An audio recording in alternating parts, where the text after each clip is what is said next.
സദാനന്ദൻ വിജയകുമാറിനോട് പറയുകയാണ്, എടോ കേസ് ജയിക്കാൻ ഭാഗ്യലക്ഷ്മി കോടതിയിൽ വരരുതെന്ന് താനാണ് എന്നോട് പറഞ്ഞത്. അതിന് എന്റെയും എന്റെ മോന്റെയും ചിന്തയിൽ മറ്റൊരു ബുദ്ധി ഉരുത്തിരിഞ്ഞ് വന്നില്ല. എന്റെ മോൾക്ക് കേടുപാടൊന്നും സംഭവിച്ചില്ലല്ലോ. കുറച്ച് ദൃശ്യങ്ങൾ പകർത്തി അമ്മയെ തളർത്താൻ. അതുകൊണ്ടാണ് തന്റെ ഭാഗ്യലക്ഷ്മി ആദ്യം കോടതി കൂടിയപ്പോൾ വരാതിരുന്നത്. പ്പെട്ട വിജയകുമാർ ചോദിക്കുകയാണ്, എന്നിട്ടും വന്നില്ലേടോ? കോടതിയിൽ പറയാനുള്ളതൊക്കെ പറഞ്ഞില്ലേ? അതെ, അതിനുള്ള തിരിച്ചടിയാണ് ഇപ്പോൾ കൊടുത്തത്. അപ്പോൾ താൻ എന്റെ മുഖമൊന്നും ഓർത്തില്ല. ഇത്രയും കാലം തനിക്കും തന്റെ മകനും വേണ്ടി ചന്ദ്രിക പറഞ്ഞതുപോലെ സകല വൃത്തികേടുകളും ചെയ്ത എന്നെ ഞാൻ ഓർത്തില്ലല്ലോ. ഇവിടെ ഞാൻ ഓർത്തത് എന്റെ മോനെ കുറിച്ച് മാത്രമാണ്. ായാലും നരിയായാലും നായ്ക്കളായാലും അവർക്കൊക്കെ സ്വന്തം മക്കൾക്ക് മുകളിൽ മറ്റാരും ഇല്ലടോ. കോടതി വിധി കാത്തുകിടക്കുകയാണ് എന്റെ മോൻ. ആ വിധി ഒരിക്കലും അവൻ അനുകൂലമായി വരില്ല. ഇനി എനിക്കും എന്നെ ഏതു നേരവും കുറ്റപ്പെടുത്തുന്ന ഇവൾക്കും അവനെ പോയി കാണേണ്ടത് ജയിലിലാണ്. എന്റെ മോനെ ജയിലിൽ കിടത്താൻ വേണ്ടി മക്കളുടെ ഭാവി പോലും മറന്ന് തന്റെ ഭാര്യ, അവളെ പിന്നെ ഞാൻ എന്താണോ ചെയ്യേണ്ടത്? പൂവിട്ട് പൂജിക്കണോ? അരിയിട്ട് വാഴ്ത്തണോ? പറ സദാനന്ദ. എനിക്ക് 2 പെൺമക്കളാണ്. അതിൽ മൂത്തവൾ വഴിപിഴച്ചു പോയി എന്നാണ് ഇപ്പോൾ ജനങ്ങൾ പറയുന്നത്. അവിടെ അച്ഛനായി എനിക്കുമുണ്ടടോ പേരുദോഷം. അച്ഛൻ എന്നൊക്കെ പറയാൻ ഒരു സുഖമാണ്. പക്ഷെ തന്നെ അച്ഛനായി തന്റെ മക്കൾ കാണുന്നുണ്ടോ? മക്കളെ കൊണ്ട് അച്ഛനെ സ്നേഹിപ്പിക്കാൻ തന്റെ ഭാര്യ ശ്രമിക്കുന്നുണ്ടോ? നാളെ വിവാഹം കഴിഞ്ഞ് മറ്റൊരു കുടുംബത്ത് ജീവിക്കേണ്ടവളാണ് എന്റെ മോൾ. വക്കീലെ, ഈ കാര്യത്തിൽ വെറുതെ എന്നോട് വഴക്കിട്ടിട്ട് ഒരു കാര്യവുമില്ല. എന്റെ മക്കളുടെ ജീവിതവും ഭാവിയും ഒക്കെ തകർത്തത് ഞാനോ താനോ അല്ല. അതിന് ഒരേ ഒരു കാരണക്കാരി മാത്രമേ ഉള്ളൂ. അത് തന്റെ ഭാര്യ ഭാഗ്യലക്ഷ്മിയാണ്. അതുകൊണ്ട് ഇവിടെ വന്ന് എന്നെ പ്രതിക്കൂട്ടിൽ ആക്കുന്നതിന് പകരം ചോദിക്കാനുള്ളതൊക്കെ അവളോട് പോയി ചോദിക്കുക. നാട് മുടിപ്പിക്കാൻ ഇറങ്ങിയ തന്റെ മക്കളുടെ അമ്മയോട്. കുമാർ പറയുകയാണ്, എന്നാലും ഇത് കുറച്ച് കൂടിപ്പോയി സദാനന്ദ. അതിനേക്കാളും കൂടിപ്പോയി വില്ലേജ് ഓഫീസറുടെ പ്രവർത്തികൾ. ഒന്നൊന്നായി അതെന്റെ മനസ്സിൽ കിടക്കുകയാണ്. എന്റെ മോനെ ജയിലിൽ പോയി കണ്ടിട്ട് വരുമ്പോഴൊക്കെ എന്റെ മനസ്സിൽ ഒരു മുഖം മാത്രമേ കാണുകയുള്ളൂ. ഭാഗ്യലക്ഷ്മി എന്ന ഒരുമ്പെട്ട സ്ത്രീയുടെ മുഖം. ശരി, ഇനി എന്ത് കേസുണ്ടെങ്കിലും മറ്റു വക്കീലന്മാരെ തേടി പൊക്കിക്കൊള്ളണം താൻ. എന്റെ മോളെ ഇരുട്ടിലേക്ക് തള്ളിവിട്ട ഒരാൾക്ക് വേണ്ടി ഞാനിനി കോടതിയിൽ പ്രസന്റ് ആകില്ല. വിജയകുമാറിനെ പുച്ഛിച്ചുകൊണ്ട് സദാനന്ദൻ പറയുകയാണ്, ഈ നാട്ടിൽ തന്നേക്കാൾ മിടുക്കുള്ള വക്കീലന്മാർ ഉണ്ടടോ. അറിയാടോ, അറിയാം. ഇനി താനെ അവരുടെ സഹായം തേടിയാൽ മതി. ഗുഡ് ബൈ എന്ന് പറഞ്ഞ് അവിടെ നിന്നും ഇറങ്ങുകയാണ് വിജയകുമാർ. വിജയകുമാർ പോയ ശേഷം ചന്ദ്രിക പറയുകയാണ്, എനിക്കറിയാമായിരുന്നു ഇതുവരെ സഹായിച്ച ആൾ ശത്രു ആകുമെന്ന്. അയാൾ ശത്രു ആകണം. ആ വീട്ടിലൊരു മിത്രമുണ്ടെങ്കിൽ ആ മുഖം ഒരു കുറ്റബോധമായി ഉള്ളിൽ കിടക്കും. ഇപ്പൊ അയാളും ശത്രുവായി എന്ന് വെച്ചാൽ എന്റെ റൂട്ട് ക്ലിയർ ആയി എന്നർത്ഥം. ഇനി എന്തും ചെയ്യാം അയാളുടെ ഭാര്യയെയും മക്കളെയും. പിന്നീട് കാണിക്കുന്നത് ആശുപത്രിയിൽ വിഷമിച്ചിരിക്കുന്ന ഭാഗ്യലക്ഷ്മിയാണ്. കൂടെ ദിയയുമുണ്ട്. അവിടേക്ക് വരികയാണ് വിജയകുമാർ. വിജയകുമാറിനെ കണ്ട് ദേഷ്യപ്പെട്ട് ദിയ അമ്മയോട് പറയുകയാണ്, മഹാനായ വക്കീൽ വന്നിട്ടുണ്ട്. ദിയ ചോദിക്കുകയാണ്, എന്തിനാ വന്നത്? മൂത്തമോൾ മരിച്ചോന്നറിയാനാണോ? മരിച്ചതിനേക്കാളും വലിയ അപമാനമല്ലേ ഇപ്പോൾ ഉണ്ടായിരിക്കുന്നത്? ഭാഗ്യലക്ഷ്മി പറയുകയാണ്, പറയാനുള്ളതൊക്കെ ഞാൻ വീട്ടിനകത്ത് വെച്ച് തന്നെ പറഞ്ഞതാണ്. എന്നിട്ട് എന്തിനാണ് വഴക്കിടാൻ വേണ്ടി ഇങ്ങോട്ട് വന്നത്? ബാക്കി ഇവിടെയുള്ളവരെയും കൂടി കേൾപ്പിക്കാനാണോ? ദേഷ്യപ്പെട്ട വിജയകുമാർ പറയുകയാണ്, ഞാൻ നിന്നോട് മനസ്സിലാകുന്ന ഭാഷയിലൊക്കെ പറഞ്ഞതാണ്. സദാനന്ദനോടും മോനോടും കളിക്കരുതെന്ന്. ചോദിക്കുകയാണ്, അവരൊക്കെ എന്താ മനുഷ്യരല്ലേ? കുറച്ചു മുൻപ് വരെ മുത്തച്ഛനും മുത്തശ്ശിയും ഒക്കെ ഇവിടെ ഉണ്ടായിരുന്നു. അവർക്ക് പോലും മനസ്സിലായി എന്റെ ചേച്ചി തെറ്റുകാരിയല്ല എന്ന്. അത്രയ്ക്ക് പോലും ഞങ്ങളെ അറിയില്ല ഞങ്ങളുടെ അച്ഛന്. എല്ലാം അറിയാം മോളെ. ഇങ്ങേരുടെ അറിവോടുകൂടിയല്ലേ എല്ലാം നടന്നത്. മക്കൾക്ക് മാനഹാനി ഉണ്ടായാലും കേസ് ജയിക്കുന്നതിലുപരി അമ്മയെ ജയിക്കണം. നീ ഇത് ഒരുപാട് തവണ പറഞ്ഞു. അതിനുള്ള മറുപടിയും ഞാൻ തന്നു കഴിഞ്ഞു. എടി, നിന്റെ വഴിവിട്ട പോക്കാണ് നിന്റെ മോളെ ഇപ്പോൾ ഐസിയുയിൽ പോലും എത്തിച്ചത്. ഇത് കേട്ട് ദിയ ചോദിക്കുകയാണ്, നിന്റെ മോളോ? അപ്പോൾ ഞങ്ങൾ ആരാ? ഞങ്ങൾ അച്ഛന്റെ മക്കളല്ലേ?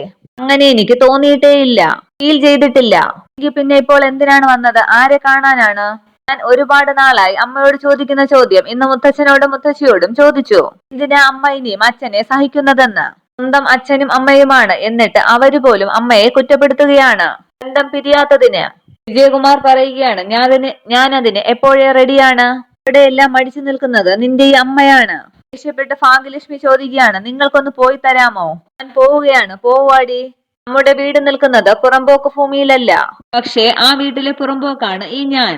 വഴി എഴുതി തള്ളിയ ഒരുത്തൻ. പക്ഷെ പോകുന്നതിന് മുൻപ് ഞാൻ പറയുകയാണ്, പുറത്ത് കിടക്കുന്നവൾക്ക് ഇങ്ങനെ ഒരു വിധി വന്നെങ്കിൽ അതിന് ഒരേ ഒരാൾ മാത്രമാണ് കാരണം. ആദർശത്തിന്റെ പേരിൽ ഭ്രാന്തെടുത്ത് നടക്കുന്ന എന്റെ ഈ അമ്മ. ഇത്രയും പറഞ്ഞ് ആശുപത്രിയിൽ നിന്നും പോവുകയാണ് വിജയകുമാർ. ചോദിക്കുകയാണ്, അമ്മയ്ക്ക് കുറച്ചുകൂടി കാര്യമായിട്ട് പ്രതികരിച്ചുകൂടായിരുന്നോ? എനിക്ക് വയ്യ മോളെ. എനിക്ക് ആദ്യമുള്ള ആരോഗ്യവും ആയുസ്സുമൊന്നും ഇപ്പോഴില്ല. കുറെ നേരമായല്ലോ നമ്മൾ ഇവിടെ ഇരിക്കാൻ തുടങ്ങിയിട്ട്. അമ്മ വാ, നമുക്ക് എന്തെങ്കിലും കഴിക്കാം.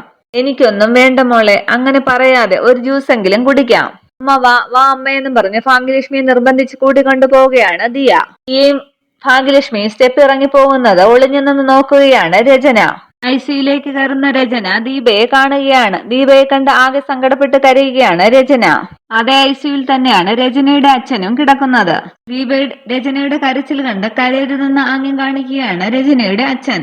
പിന്നീട് ഡോക്ടറുടെ ക്യാബിനിലേക്ക് എത്തുകയാണ് ഭാഗ്യലക്ഷ്മി. ഡോക്ടർ പറയുകയാണ് മോളാകെ ഷോക്കിലാണ്. ഈ അവസരത്തിൽ മോളെ ചേർത്ത് പിടിക്കുകയാണ് വേണ്ടത്. ഇന്ന വർഷങ്ങളായിട്ട് ഡോക്ടർക്ക് അറിയാമല്ലോ, ഞാൻ എന്റെ മക്കളെ ചേർത്ത് പിടിച്ചിട്ടേ ഉള്ളൂ ഇന്നേ വരെ. അവരൊരിക്കലും തെറ്റ് ചെയ്യില്ല എന്ന് എനിക്കറിയാം. പിന്നെ ഈ അടുത്തിടെ നടന്ന സംഭവങ്ങൾക്കൊക്കെ ഡോക്ടർക്ക് അറിയാവുന്നതാണല്ലോ. പറഞ്ഞിട്ട് കാര്യമില്ല ഭാഗ്യം. സ്വന്തം അച്ഛൻ പോലും ഭാര്യയ്ക്കും മക്കൾക്കും എതിരാണ്. ഞാൻ അങ്ങനെ വെറുതെ വിടില്ല. എല്ലാത്തിനെയും കോടതിയിൽ കയറ്റും, ജയിലിലേക്ക് അയക്കും. ഡോക്ടർ പറയുകയാണ് ഒരിക്കലും പാടില്ല. ഇത് കേസായാൽ ഭാഗ്യത്തിന്റെ മോൾ കുറെ കൂടി പ്രശസ്തയാവും. അത് നല്ല രീതിയിലേക്കുള്ളതായിരിക്കില്ല എന്ന് മാത്രം. വിവാഹപ്രായമെത്തിയ പെൺകുട്ടിയാണ്. കേസും വഴക്കും നടന്നാൽ അതിന്റെ ഭാവി പോകത്തേയുള്ളൂ. ഇളയാളെ പോലെ അല്ല മൂത്തയാൾ, തൊട്ടാവാടിയാണ്. അതിന് കോടതിയും കേസും വഴക്കുമൊന്നും സഹിക്കാൻ പറ്റില്ല.